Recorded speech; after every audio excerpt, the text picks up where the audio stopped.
The conference room smelled like ozone and expensive, unearned confidence. At the head of the table sat Julian Cole.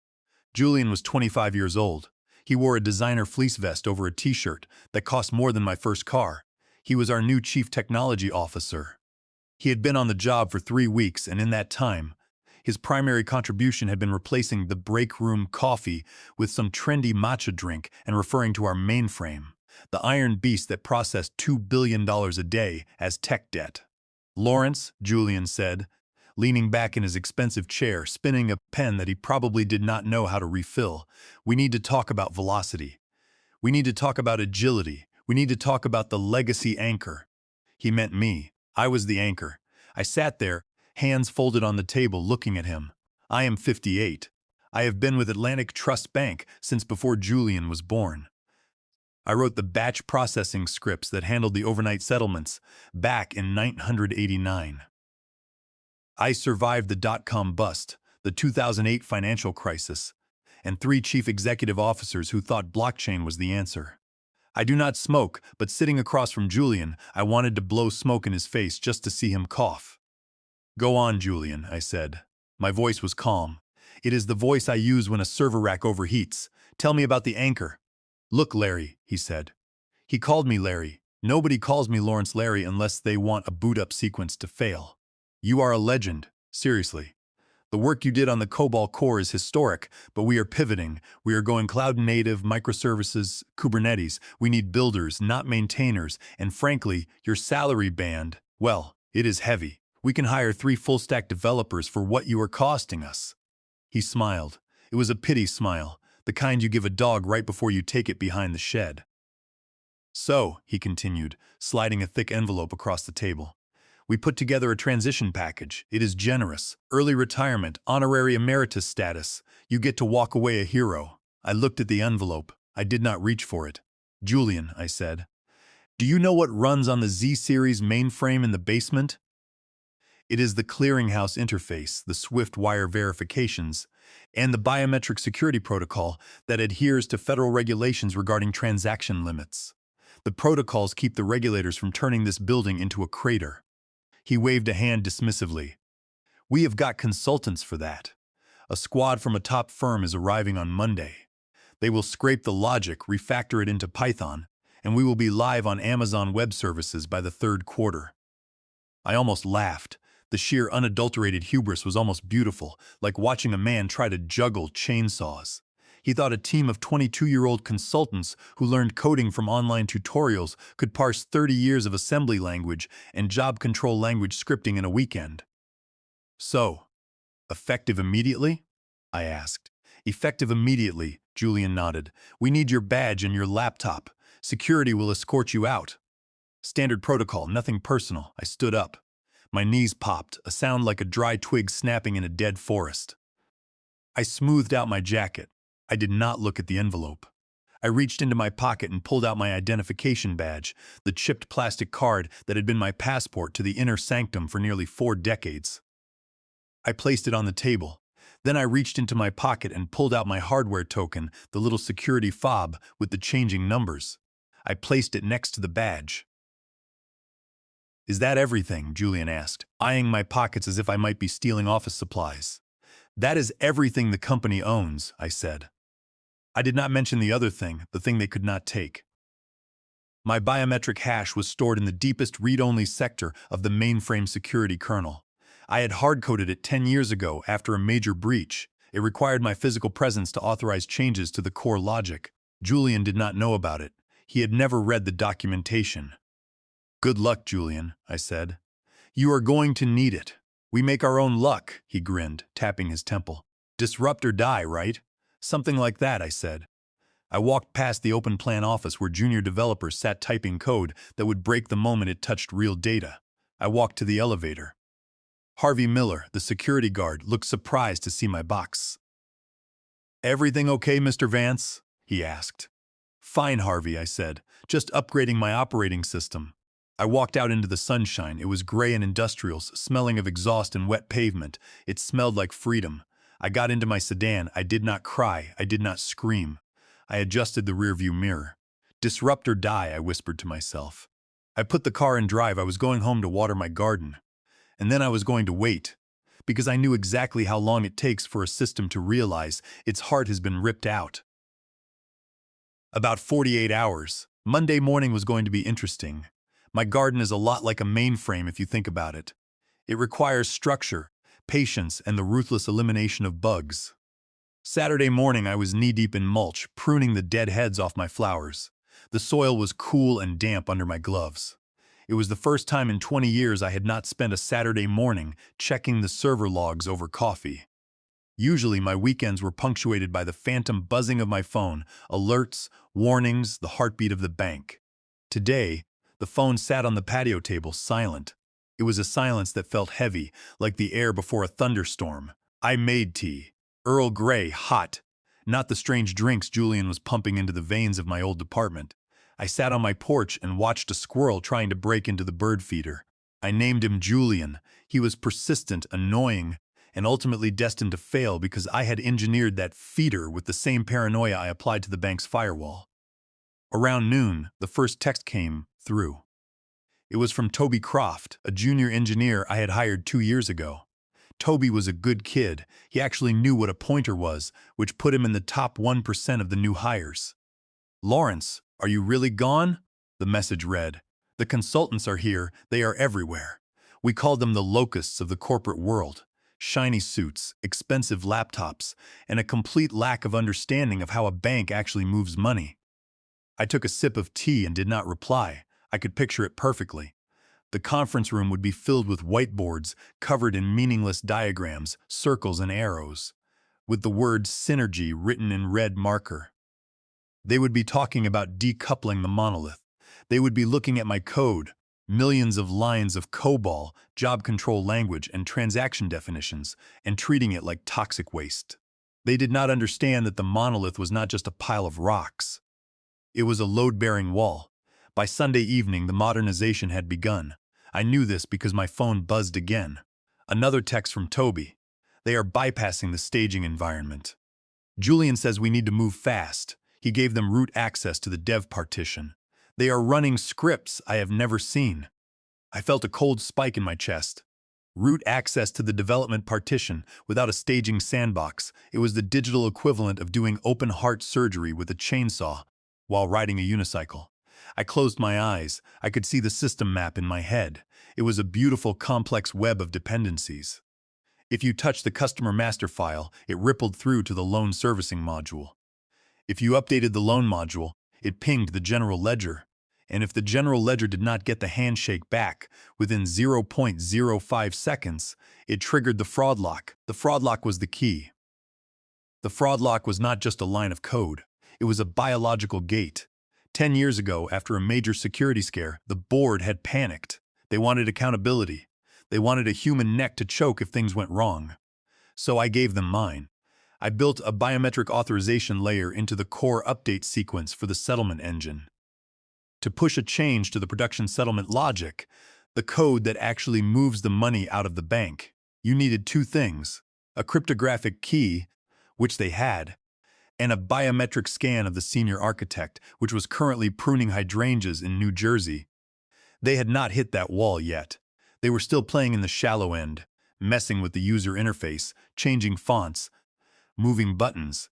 They thought they were swimming. They did not realize they were paddling towards a waterfall. I went inside and cooked a risotto.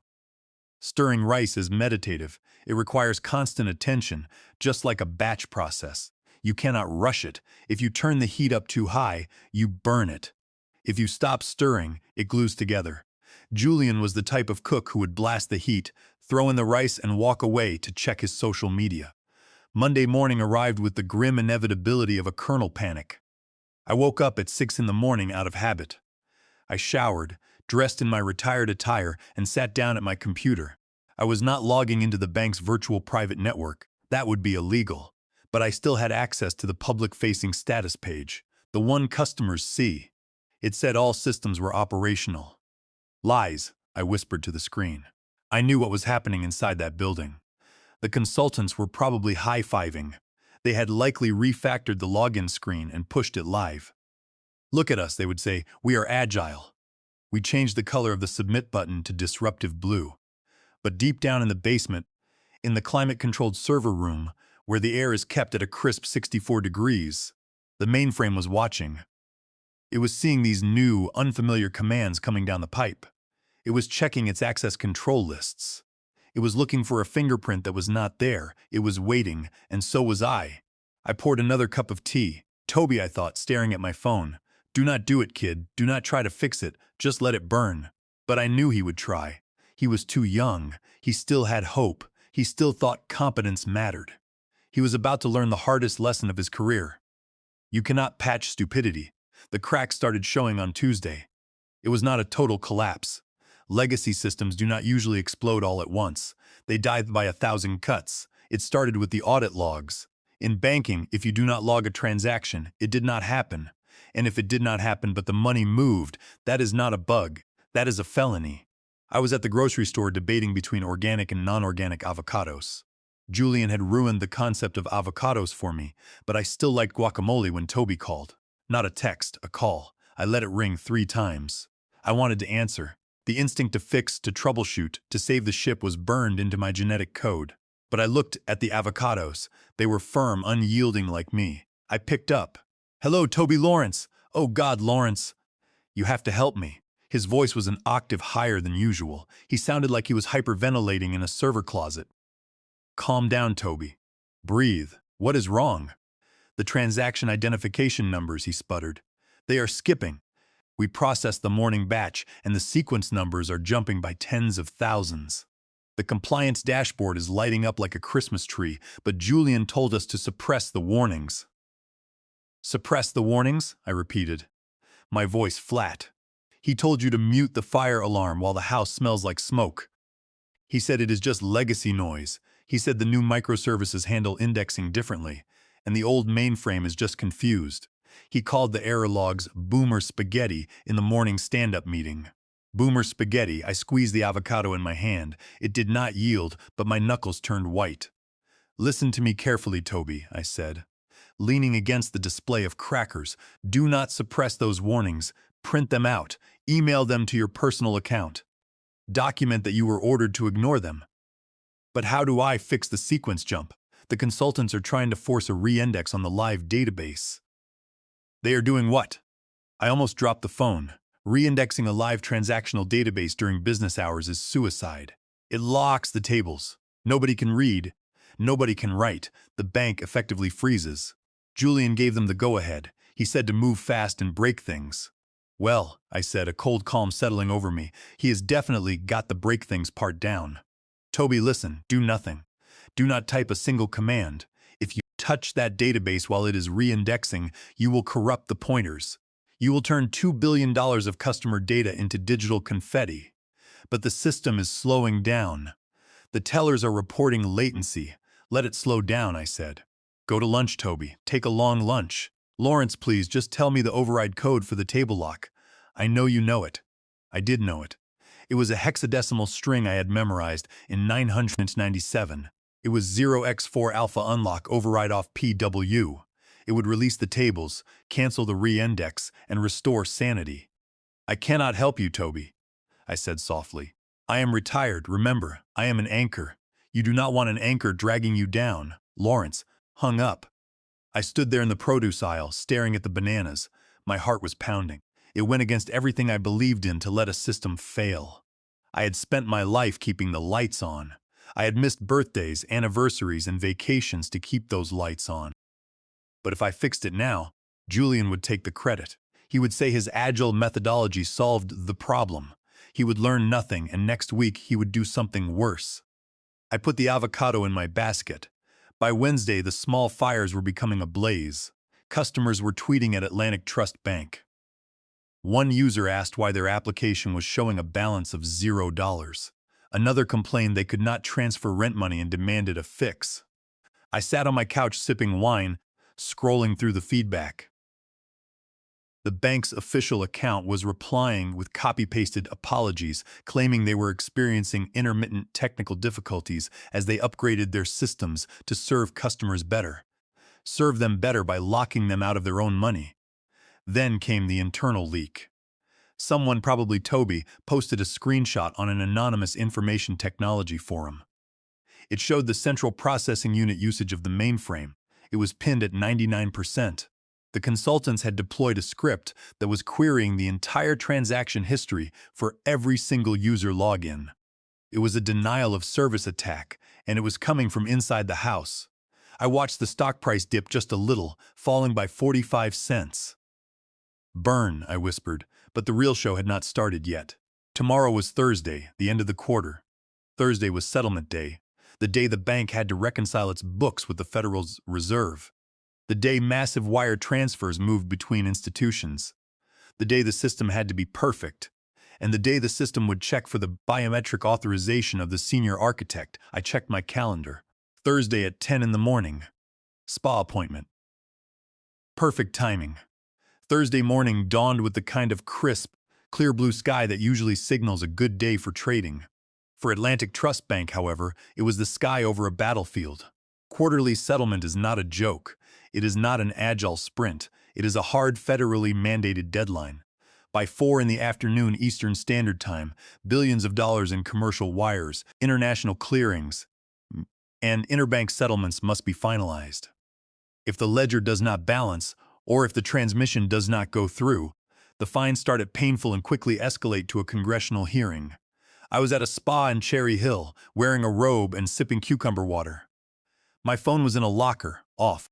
At the bank, I knew exactly what the sequence of events was.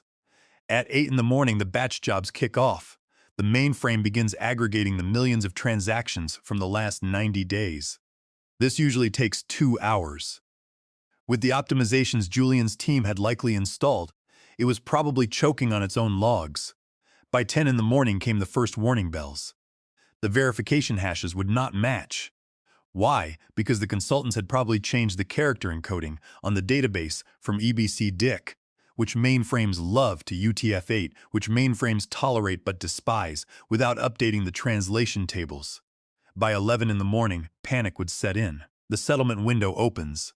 Wires need to start moving, but the system is locked in a verification loop. At 11:15, I was getting a hot stone massage. The masseuse, a lovely woman named Martha, asked me if my shoulders were tense.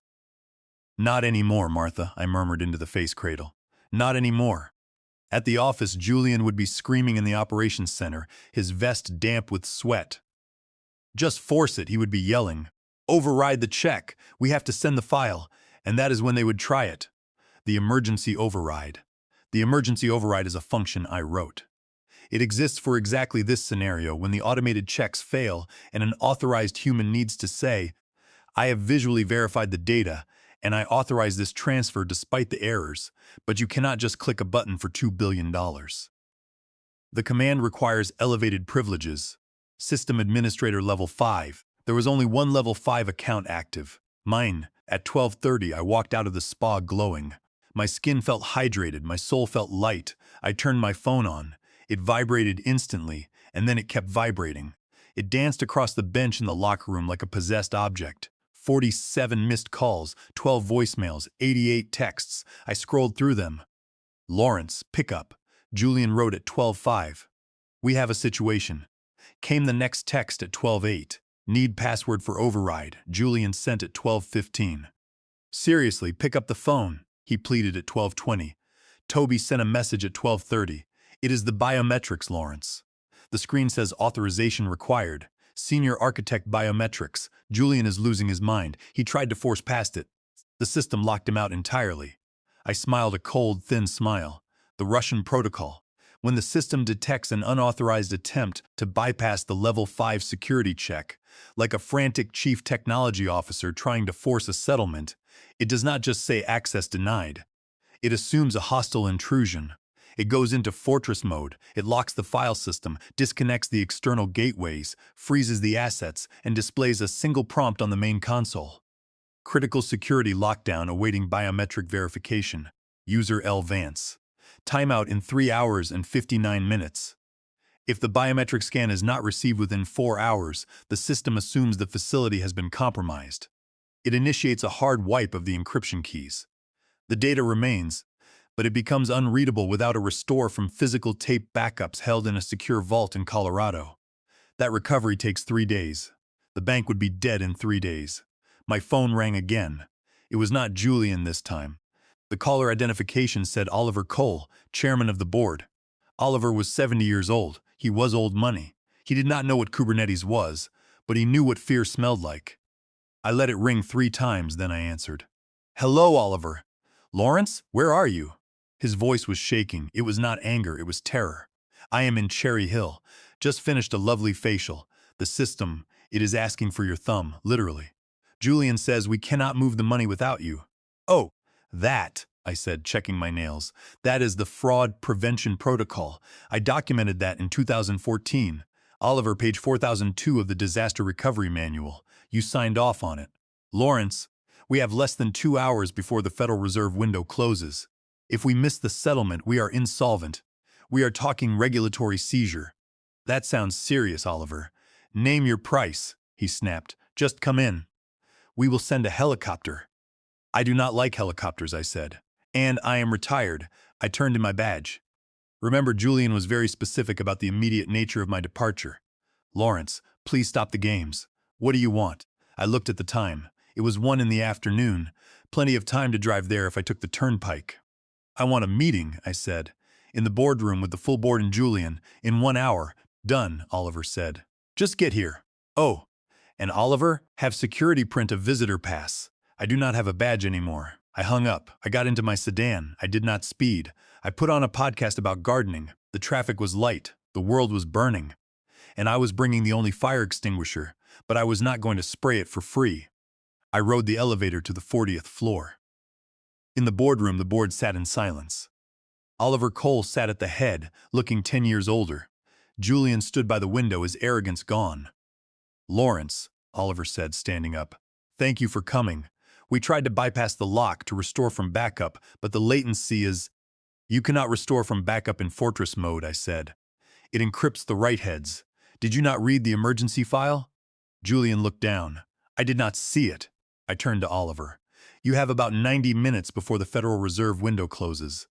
If I do not authenticate, the keys wipe and the bank goes dark. On Monday morning, regulators will put tape on the doors. I can fix it in 30 seconds. The system will recognize my scan, unlock the file system, and clear the backlog in 20 minutes.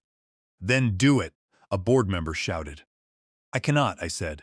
The system requires the biometric authorization of an active employee with level 5 clearance. You fired me. If I scan my hand as a civilian, it might interpret it as a spoofing attack and accelerate the wipe. So we hire you back, Oliver said. Right now, full salary. No, I said. Julian looked up. Larry, please. I was wrong. The legacy stuff is harder than I thought. It is not legacy stuff, Julian. It is the foundation. You tried to build a penthouse on a foundation you were actively dynamiting. I reached into my bag and pulled out a consultancy agreement. I slid it down the table. It stopped in front of Oliver. I do not want to be an employee, I said. I want to be an independent contractor. Independent, irrevocable. Oliver put on his reading glasses. The rate? Lawrence, this is... Check the math, Oliver. It is a lot less than the fine you will pay if that wire does not go out in 89 minutes. I pointed to Clause 4. Oliver read it aloud. The consultant shall report directly to the board. The chief technology officer shall report to the consultant for all matters regarding core infrastructure. Julian's eyes widened. You want me to report to you? No, Julian. I do not want to talk to you at all. Clause 4 says you do not touch the mainframe ever. You can play with your apps, but the adults are talking now. This is extortion, Charles Jenkins muttered from the back. This is supply and demand, I said. You need a thumb that opens a $2 billion lock. Remember 2009? Christmas Eve, when Russian hackers hit us. I stayed for 36 hours, saved the bank $40 million, and got a leaky travel mug. I am not doing this for a mug anymore. Oliver looked at the legal aid. She skimmed the document. It is standard, except for Clause 7. Any attempt to bypass the biometrics results in a $5 million termination fee. Julian tried to protest. Oliver looked at the countdown. Julian, shut up. Oliver signed the contract. Welcome back, Lawrence. I turned to Julian. Give me your laptop. I opened his sticky laptop, pulled up the terminal, and typed in the IP address. The console prompted, authorization required. Senior Architect Biometrics. I pressed my thumb against the external scanner. The green light blinked. On the screen, the text changed. Identity verified. Access granted. Resuming batch processing. It is processing, I said. The queue is draining. You will hit the Fed window with about 8 minutes to spare. I closed the laptop. The tension in the room dissipated. Effective immediately, I said to Oliver. No code touches the mainframe without my code review. If Julian's team wants data, they use the read-only interfaces I built in 2005. They do not query the database directly, ever. Oliver looked at Julian. Julian, you are off the infrastructure committee. You are reassigned to the digital aesthetics division. Focus on application colors. Leave the plumbing to Lawrence. Sit down, Julian. Oliver barked when his nephew tried to protest. I will need an office, I said, with a door. And I want my old team back. Toby, Sarah, and bring Harvey Miller up from security. He needs a raise. Fine, Oliver waved his hand. Whatever you want, just keep the green light on. On Monday, the Move Fast posters were gone. I parked in my reserved spot. On the floor, developers stared. I was the one who had brought the board to its knees. Julian was now in the annex building, head of digital aesthetics. I walked into the operations center. Toby Croft was there. Lawrence, is it true you are back? I am consulting, Toby, I said. It pays better, and I rolled back the consultant's changes. We are back on the version 4.2 kernel. We will upgrade when we have a plan, not a hallucination. Toby smiled. Can you teach me the real stuff? Job control language? Grab a chair, kid, I said, and get me a tea. Earl Grey, hot. 3 months later, the bank was boring again. Boring is good. I worked from my garden, monitoring logs on a secure tablet. Julian eventually quit. I prepared a binder, system lifecycle and succession plan. I placed it in the center of the boardroom table. On the last page, I had updated the biometric lock. It now required my scan and the countersign of a qualified junior architect. I had promoted Toby. His fingerprint was now the second key. If they ever wanted to fire me again, they would have to fire him too. I got into my sedan. My bank app showed the quarterly retainer had hit. System secured, I said, and drove home. I had hydrangeas to prune.